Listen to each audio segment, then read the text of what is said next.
Bienvenue sur notre chaîne YouTube. Aujourd'hui, nous allons plonger dans l'histoire de Denny Reid, un tueur en série qui a terrorisé une petite ville du Canada pendant des années.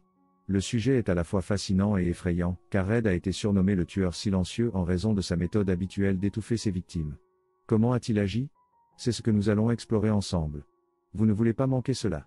Restez avec nous jusqu'à la fin pour découvrir tous les détails sur ce tueur mystérieux. Et n'oubliez pas de vous abonner à notre chaîne, de liker la vidéo et de laisser vos commentaires. Le tueur silencieux, comment Denny Reid a-t-il agi? Denny Reid, également connu sous le nom de tueur silencieux, est un criminel canadien qui a été arrêté en 2010 pour le meurtre de 3 femmes autochtones dans la région de Prince George, en Colombie-Britannique. Mais comment a-t-il réussi à passer sous les radars pendant si longtemps? Et comment a-t-il pu commettre ces crimes, sans se faire remarquer? Reid était un camionneur qui parcourait les routes du Canada et des États-Unis. Il avait une réputation de bon conducteur et était souvent considéré comme un homme sympathique et serviable.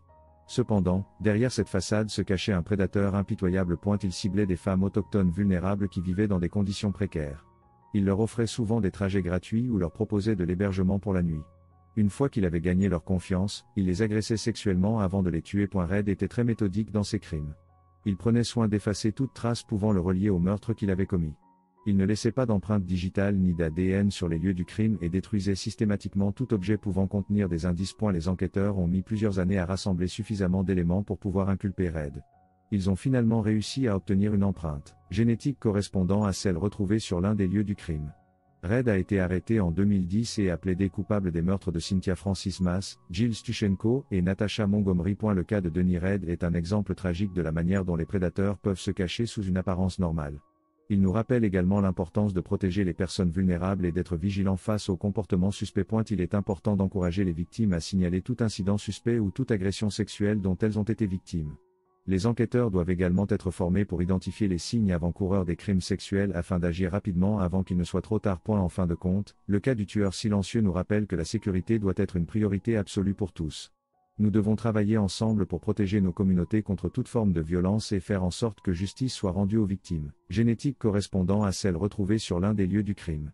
Reid a été arrêté en 2010 et a plaidé coupable des meurtres de Cynthia Francis Mass, Jill Stuchenko et Natasha Montgomery. Le cas de Denny Reid est un exemple tragique de la manière dont les prédateurs peuvent se cacher sous une apparence normale. Il nous rappelle également l'importance de protéger les personnes vulnérables et d'être vigilant face aux comportements suspects. Il est important d'encourager les victimes à signaler tout incident suspect ou toute agression sexuelle dont elles ont été victimes. Les enquêteurs doivent également être formés pour identifier les signes avant-coureurs des crimes sexuels afin d'agir rapidement avant qu'il ne soit trop tard. En fin de compte, le cas du tueur silencieux nous rappelle que la sécurité doit être une priorité absolue pour tous. Nous devons travailler ensemble pour protéger nos communautés contre toute forme de violence et faire en sorte que justice soit rendue aux victimes,